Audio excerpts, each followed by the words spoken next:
This is the second video, which will concentrate on this task here, which is viewing a personal tutor group's information. The previous video we learned how to log in, either if it was a personal tutor or a teacher. The next task is when we log in as a personal tutor, for it to display the details of that personal tutor. So let's get this up and running first of all. Just a reminder, guys, this is just a guess of what could come up, okay? The exam could be totally different, so just bear that in mind, but it should be pretty close to what they're asking for. So let's go to our personal tutor group form and get the details of whoever we log in as, whatever personal tutor, and have that to appear here. Now it says the details of that personal tutor, so I'm guessing things like their name, their surname, what tutor group they belong to. So let's go to the tutor form and let's get ourselves a box to show their name, their surname, and their tutor group. Okay, so let's get their name in here first of all. So under other, let's put in tutor name, and the next one we'll do tutor surname. Just get into the habit of setting names right from the off. Just want to make sure you don't get any complicated scenarios later on. So tutor surname and the tutor group this time.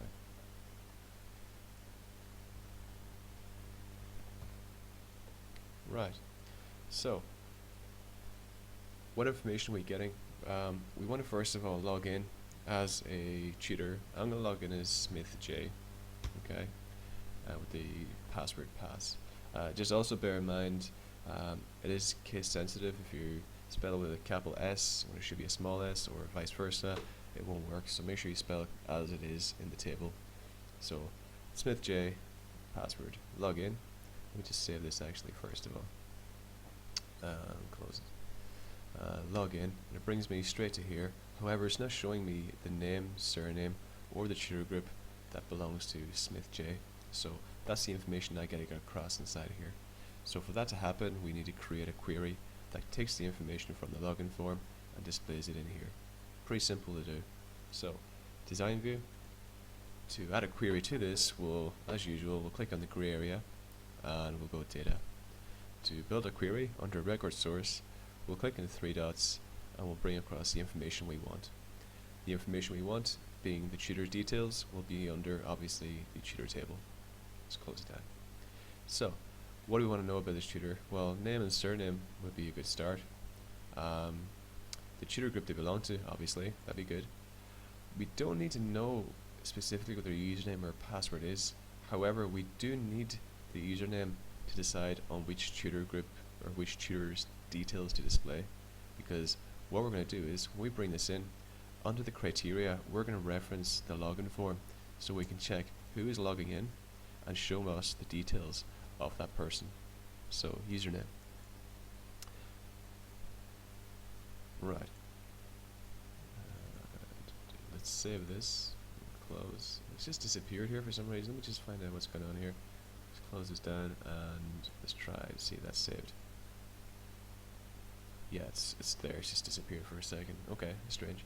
So that's what we want to know: the name, the surname, the tutor group, based on whoever it is that signs in on the login form. So let's see if that works. Save and close. Also save and close this too. And let's try logging in this time as Smith J. So log in, and details aren't appearing here. Obviously we haven't linked these to the query. So for that to happen, we'll go back to design view. Under the name, data, we'll choose the name. Next one will be surname.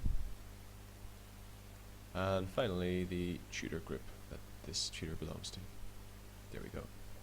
Let's preview this, and as you can see we're getting Joe Smith from T61. Why Joe Smith from T61? Simply because we've logged in as Joe Smith. And if we log in as another tutor, we'll just demonstrate this, Jones A, spell it correctly, should bring us details of Alan Jones. There you go. I'm just going to go back to log in as Smith J because we've got some more details in there for that person in particular. So Smith J. So that's the first part done. It does exactly what it says here, displays the details of the personal tutor. Next thing, generate and displaying the number of students in that particular group. So let's just have a look at the student table first of all. How many students belong to T61? That's the question. And as you can see from here, there are 2 students belonging to T61. Therefore, we need to count the number of times T61 appears and put the details in here. Pretty simple. Let's go back to design view and let's get ourselves a little text box for the number of students to appear in. Let's give this a name. And I'm just going to call it num students. So number of students. Now, we need to go back into our query. So again, click in the grey area and go data. This time we're going to add a little more information to what we have for the tutor. This time it's going to be some student information. So we need the student table. Therefore, we'll right click here, show table, and let's bring in the actual student table. Now, we want to count the amount of students belonging to T61. So what we want to bring in here is the student ID. We don't want to bring in anything else because the student ID is unique. We want to count the unique field. So let's bring this in here. There'd be no point in counting how many people are in year 12 or year 13 or how many people name or Sam or Jack. You want the student ID, which is unique. So as you can see, we haven't got many options here in terms of how to count the student ID, but if we click on the totals button up here, watch what happens just down below. It brings us some more options. So under where it says totals, as opposed to grouping the student ID, let's simply count the student ID. And what that does is simply counts how many times a unique ID appears. So one every single time.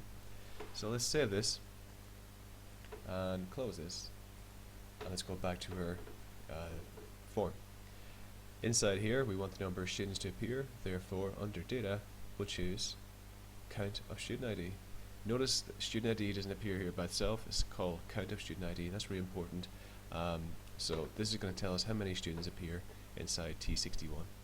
So let's save this and preview it. And there you go, we're getting 2 students, which is correct. So that's the next part done. The final part is displaying the student details. So name, surname, what year they're in, anything else you think might be appropriate, with an overview of the issues raised for all students in the group. So for that to happen, let's go back to our database. We need to create a query. Now, as you know, we've already linked a query to our form, and you can only link one query to a form.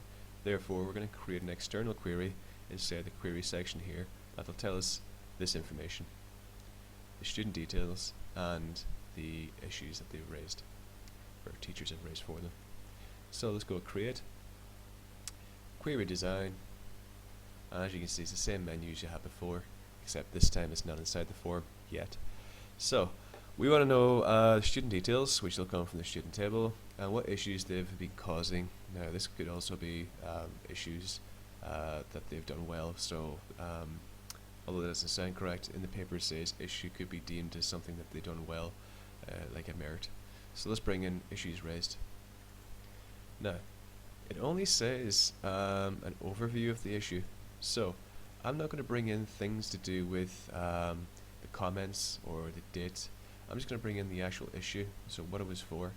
So let's bring in first of all the student ID. So who was it and what have they done? So that's the issue.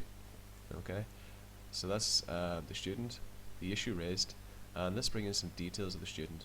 So that could be obviously name, their surname, the year they're in. You could bring in some more information here, but I'm just going to stick with the basics here. Okay, now which students do we want to appear? That's the question, and I think you'll agree we want students who belong to T61 to appear down below here. So the criteria will be T61. So how are we going to get that in here? We need to bring across the actual tutor group. So inside tutor group, we'll double click in here. We're not going to use this information as such, but we're going to reference it as a criteria. So inside here we'll go forms, bring in the tutor form this time. Tutor form, and we'll call the tutor group. So basically T61 will appear in here because that's what I referenced. Let's save this and let's call it student issues. And click OK. Now let's save and close. Now, we want these details to appear down here. So, for that to happen, it'll probably be more explicit or obvious in the exam what they want. All I'm going to do in this case, guys, is going to use a list box because I want to show all the students. So let's drag ourselves a list box in here. And I want to reference or get the information from a query, so I need the first option. Now, it's not a table, we want the information from a query, so we'll choose queries, and the query we just created was called student issues. So we'll go next, and we'll bring in all the information here. So we can add this one. Now, no idea what expression 1001 is, let's just get that out of here, we don't want that. So that's all we want, I have no idea why that's appeared, so I must have clicked on something by accident. Let's go next, and let's go next, and next again, and we just finish this up.